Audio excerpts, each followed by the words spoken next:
Hey everybody, thank you so much for tuning in. My name is Robert Lehman. I'm the Marketing and Booking Manager at the Cedar Cultural Center, and I just wanted to welcome you to episode 4 of today's program. It's going to be featuring Rebecca Nichloson, and it's called Blooming Season. And I'm just going to give you a little bit of an overview about the Cedar Public Access Channel, a little bit about ways to support it, and then a little bit about what to expect for tonight's program. So, the Cedar Public Access Channel is an online concert stream. It presents interactive concerts, discussions, archival recordings. All of these things are curated and led by artists, and it's really up to the artist's vision for what these programs look like. And so it's a space for artists to experiment on these low budget but hopefully high quality programs. And it's also a way for the Cedar Cultural Center to continue to pursue our mission of promoting intercultural appreciation and understanding through the presentation of global music and dance. Typically, we've been airing programs every 2 weeks, but we're now shifting to just one a month based on staffing capacity. If you want to know when those next programs are happening or following what those programs are going to be about, you can sign up for our newsletter at thecedar.org or follow us on socials at thecedar. Now, I wanted to give a special thank you to the donors that were part of our Give MN campaign this last May. You are the people who helped get this channel started, and this channel would not exist without you. So thank you very much. For tonight, we're asking people, if you're able to, if you can, make a suggested donation of $10 to continue to support the program.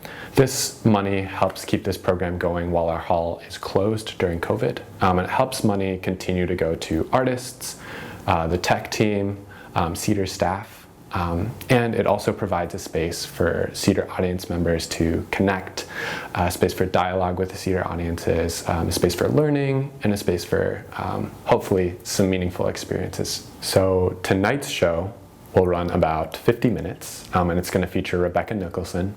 She's a creative writer. She does a lot of writing in plays, poetry, and fiction writing. She has a master's in fine arts from Columbia University and also a master's of arts in English literature. Now, how we know Rebecca is that she was a Cedar Commissions artist this last year, and she created this piece that's called Multicolored Musings, Jewels of Love, Loss, and Triumph. And that debuted at the Cedar Commissions this last February. And the Cedar Commissions is our annual grant program for emerging Minnesota-based artists, and that's funded in part by Jerome Foundation. For this concert, it's going to be part interview, part concert. Rebecca recorded this to an empty room at the Cedar, which was kind of a unique experience. But we hope you enjoy it as this little cozy concert from wherever you're tuning in. Rebecca, during the interview sections, is going to be talking about what it's like to be creating art during this time of social distancing, during this time of the George Floyd uprisings. She'll talk about intentionally carving out space for people of color to be themselves more fully and create things and not just consistently be responding to the pressures of racism and addressing racism. She's specifically really interested at figuring out where arts and social justice intersect. If you enjoy this program, we really, really encourage you to follow Rebecca at RebeccaNichloson.com. So, anyways, that's enough from me. We're going to get started right here. Thanks so much for tuning in. Hi, I'm Rebecca Nichloson, and I am going to do a couple of songs here at the Cedar Cultural Center. The first song is called George Cries Out. Ooh,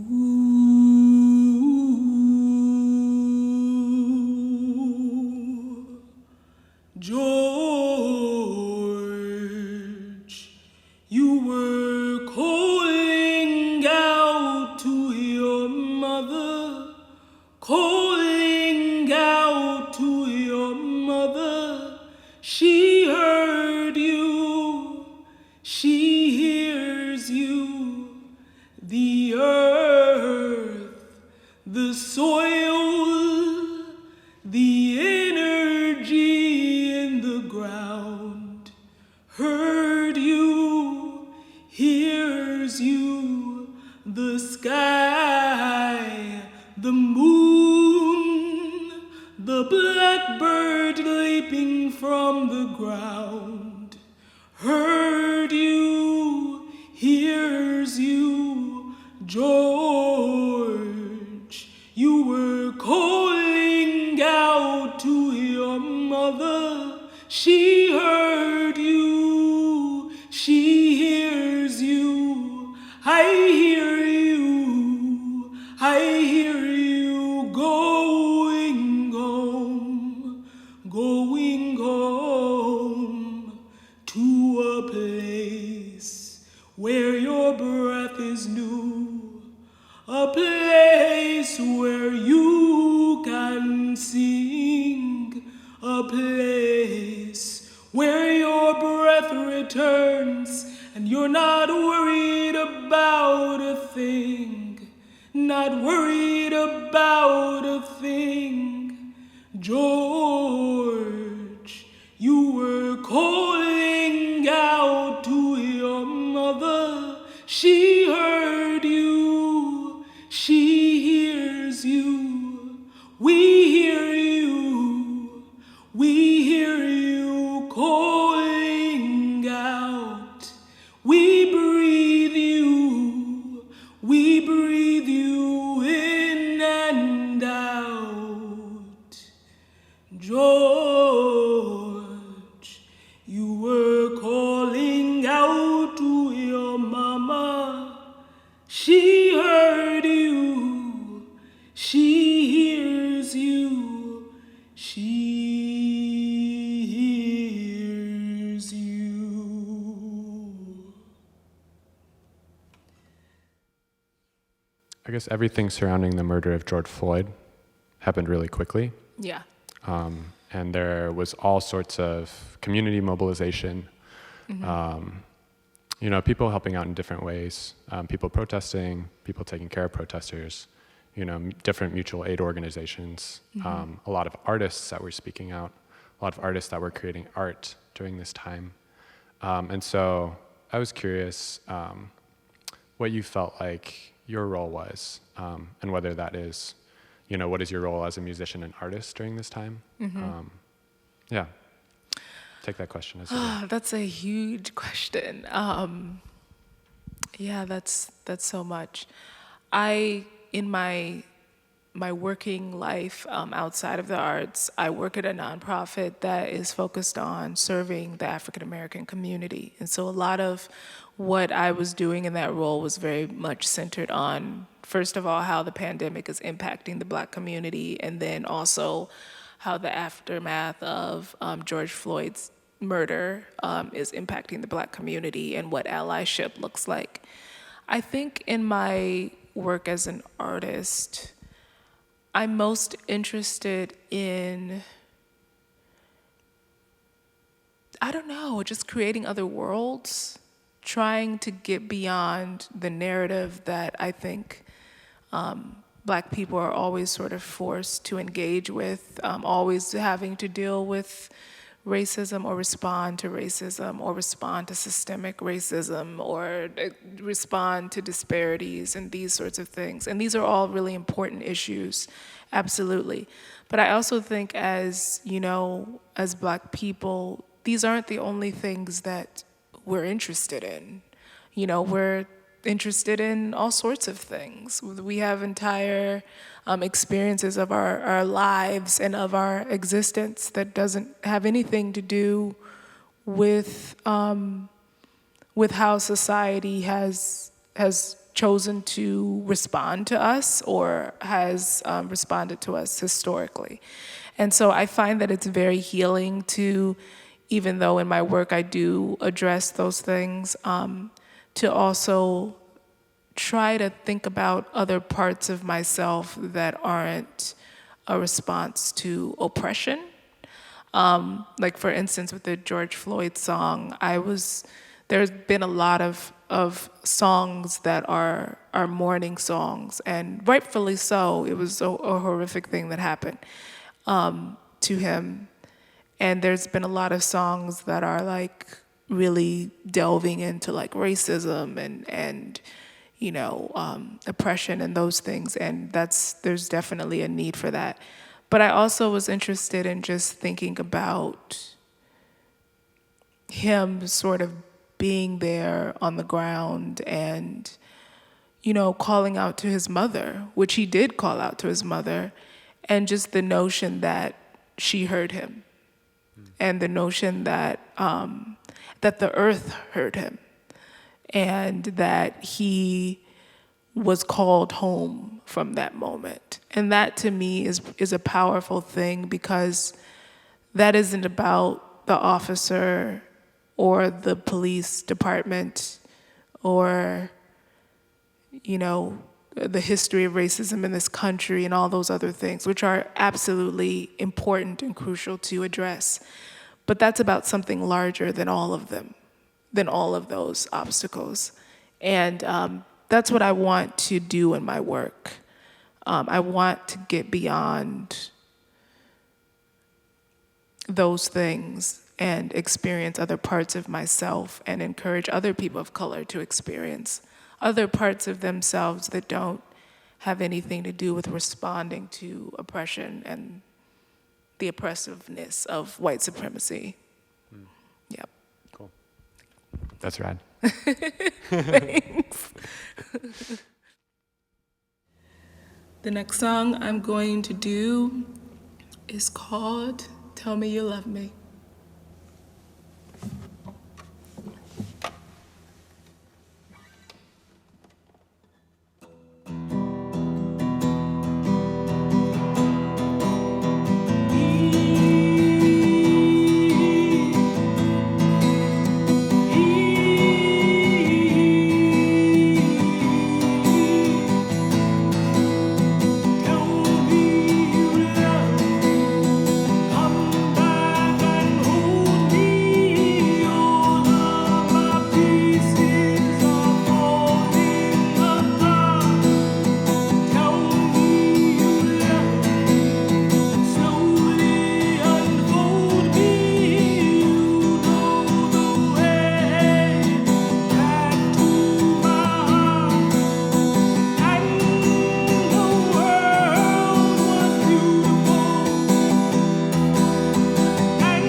What role has this guitar played in your life? Oh my God, this guitar.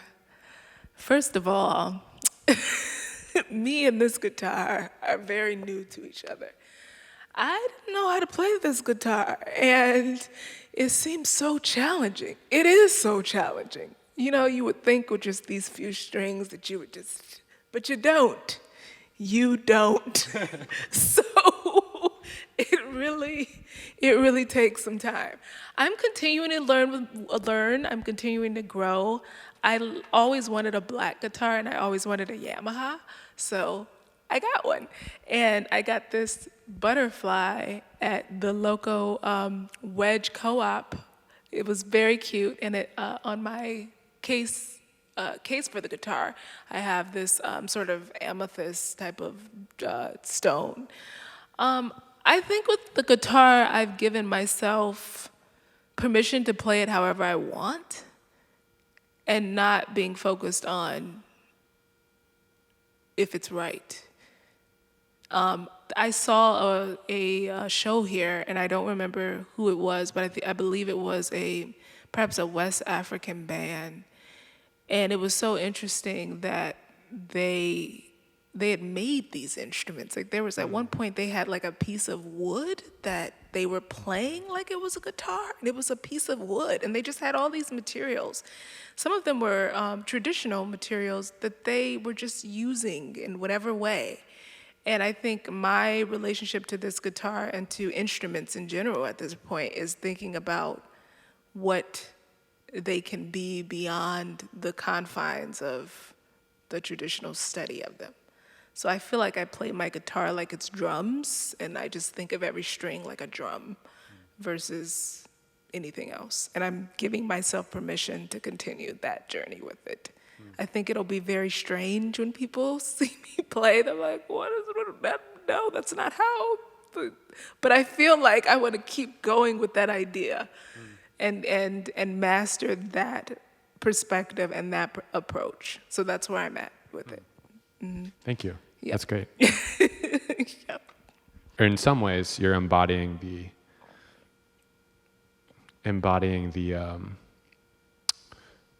space that you hope to cultivate for other people, just in terms of like, as other people of color, it's like you don't necessarily have to occupy this certain space of like responding to racism.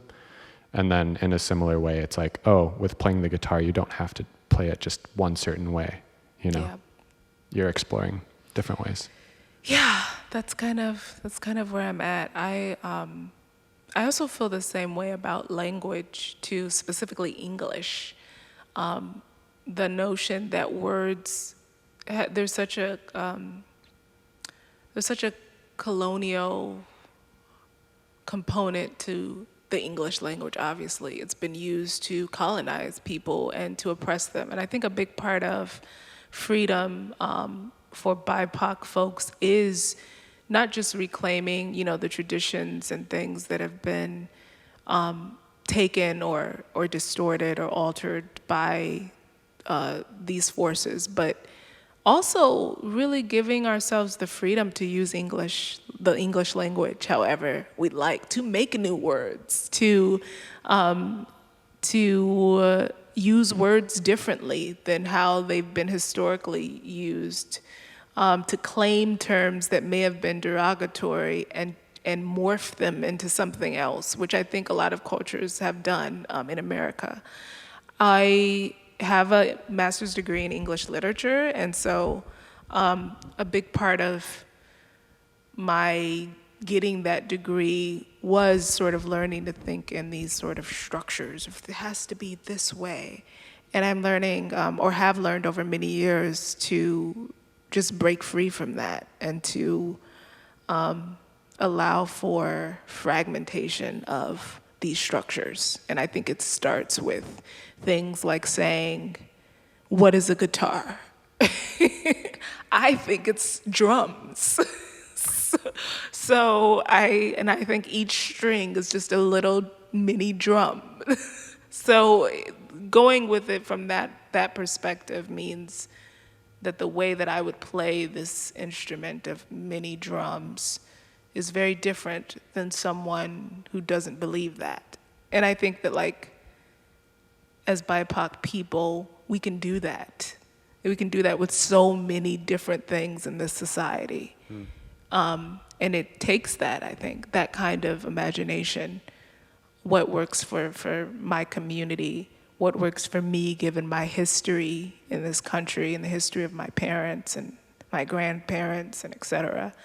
How do we need to approach certain structures so that they fit what we need? And And I look forward to seeing that happen. I think that's pretty beautiful. Mm-hmm. This song is called I Can Fly. Strangely enough, I dreamed that I was flying. It was very strange. It was peaceful, but it was also pretty strange. I thought it was really encouraging to have a dream like that, where in the midst of all this turmoil, I am taking flight, and I hope that all of you have that sensation too.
One of the things that your program here is about was focusing specifically on social distancing and art in the time of social distancing. Mm-hmm. So how, for you, has the creation of art changed during this period of time? Yeah. So coming from a theater background, that's a very collaborative art form. And even the music that I've been making over the past couple of months, obviously that's been pretty collaborative too, working with other musicians. So it's been really difficult to figure out how to continue to practice your art in community. And I know a lot of my friends and a lot of other artists that I know are asking that question, you know, what happens to community when you can't share physical space with people? How do you stay connected? I think a lot of the music that I've been creating during this time has been fumbling through the dark, to be honest. It's been very strange to create. I think a lot of times art is about taking chaos and making it into meaning, the chaos of reality into some sort of meaning. And this experience of pandemics and then also dealing with you know, the murder of George Floyd and racism and all those sorts of things, it just feels very meaningless. And so it's sort of just like, how do you take these things that seem so senseless and put them in a context that is hopeful for you and it is encouraging as an artist? That's a constant challenge. So that's kind of where I've been with that. But I'm really grateful for this opportunity to perform with the Cedar because it's a sense of normalcy. I did the Cedar Commissions. I was one of the recipients of that commission, and it was many months of creating and being able to perform on this stage, fortunately before everything closed. And so to be back here performing, even though it's in a very different context, there's no audience and things like that, but it still feels pretty solid at a time when there aren't a lot of things that feel solid, if that makes any sense. So Yeah, totally. yeah, so Really that's kind of where I'm at with that. Just kind of a follow-up from that last part. In terms of, you know, it's like, I guess COVID is still here, you know? Yeah. Like the pandemic is still here, racism is still here, right? Yep. Movement for justice for Black lives is still here. What are the things about, I guess, specifically thinking about COVID time, what are the things that you think you're going to take with you in terms of like lessons learned from making art during this period, you know? Yeah, I think the biggest thing that I've learned is just how much I love being an artist. And I think it's one of those things where, you know, you don't know how much something really means to you until it's an obstacle to do the thing, and you have to really fight to do it. And I also think it, for the most part, has taught me to be really grateful for other people. You know, not that I wasn't grateful before. It's just before all of this happened, there were so many events in Minneapolis. There were so many concerts and theater shows and all sorts of opportunities to be in community with other people. And I think sometimes all of us have taken that for granted, just the simple act of being able to go and share space with people. But honestly, I think that that's like a world issue. I feel like the world is realizing it took that for granted, the ability to share space with other people safely. So I think just really being grateful for the small things in life and realizing that those things are actually pretty massive. You just don't really realize it until it's gone. And then you have to be creative about how you're going to like achieve that same feeling.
What are some of the ways that you feel like you've been cultivating community during this time? I call a lot of people. I mean, that's a feature of my phone that I really didn't use that much, like just the simple act of making a call. So I call people, I check in on them. I do a lot of being in nature. I almost feel like the parks in Minneapolis are kind of like a living room in a way. I mean, because I'm meeting people and we just kind of just sit on the grass and we just are socially distanced and we talk. And so I try to continue to reach out to people. Yeah, and I think in doing so, I've realized that there are a lot of lonely people that you don't really know are lonely because we've been going so fast, I think, as a society, and this thing has forced us to slow down. And now that you reach out to people, you start to learn new things about them that you didn't know because now your social circle is smaller. Your acquaintanceships are smaller. And you're able to really talk to people in a different way. And so I think that there are a lot of people who have been experiencing loneliness due to social distancing, but I think that maybe they were lonely before. I don't think that that we always see each other or the people that we think we know really well. They don't really see us, and we don't really show ourselves to them the way that we could. So I don't know if that answers your question, but that's what I've been trying to do as just a person, is to kind of show up for people in ways that they need it, and in ways that maybe I wasn't showing up for them before because everything was so fast. This song is called Through Distance. It was about things that I was feeling during social distancing, which was very hard for all of us. And that's what I'll play next.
going off of that question a little bit, I think that both COVID and then everything that's happened in response to George Floyd's murder have really shown, I guess, how there are structures that we've thought that we've needed, but don't necessarily need anymore. I guess, are there structures that you've observed that you've seen no longer be relevant? And trying to formulate this question, structures that you've seen that are no longer relevant and that you hope that that continues in the future.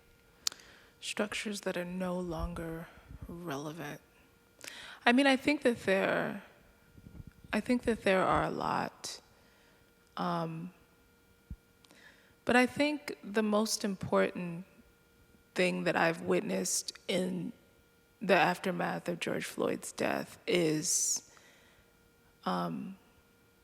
two things are happening. It's people of color are really thinking about how to free themselves from white supremacy, that notion of whiteness as supreme, and doing that in a very personal way, not just sort of as like an act of social justice, but like an internal way, thinking about how that notion of like being second or being less than or being other or not being the default. I think that we're starting to see ourselves as more than just, what I was saying before, as more than just this response to oppression. And some of us are just no longer interested in educating other non-POC folks about racism and about those things, and really putting more of that accountability onto them.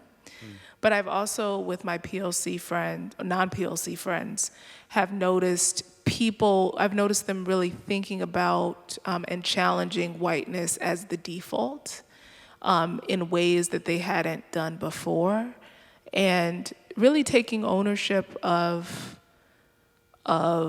educating their families, having difficult conversations with family members, educating their white peers about racism and things like that.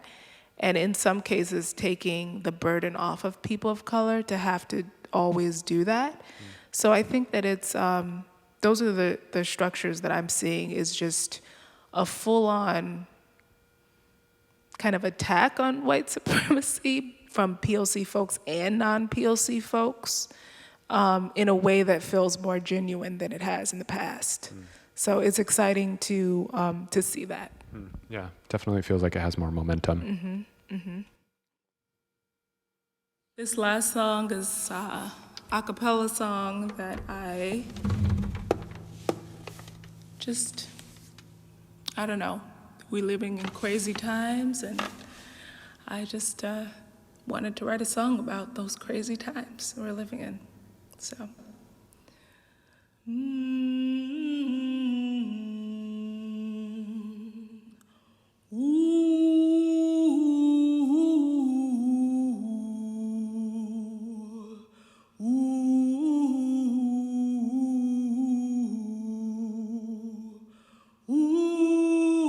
Child, this is a wild time.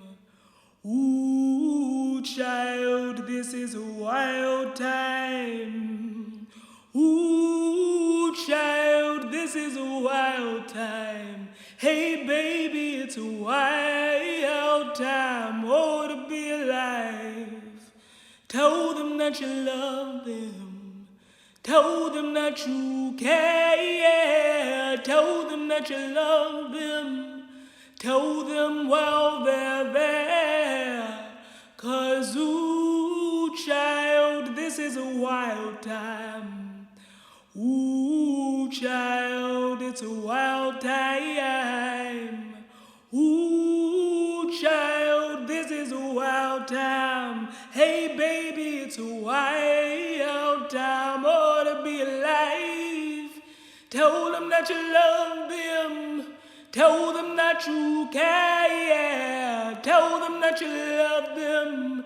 Tell them while they're there. 'Cause ooh, child, this is a wild time. Ooh, child, it's a wild time. Hey, baby, it's a wild time. Oh, to be alive. Hey, baby, it's a wild time. Oh, to be alive. Thank you.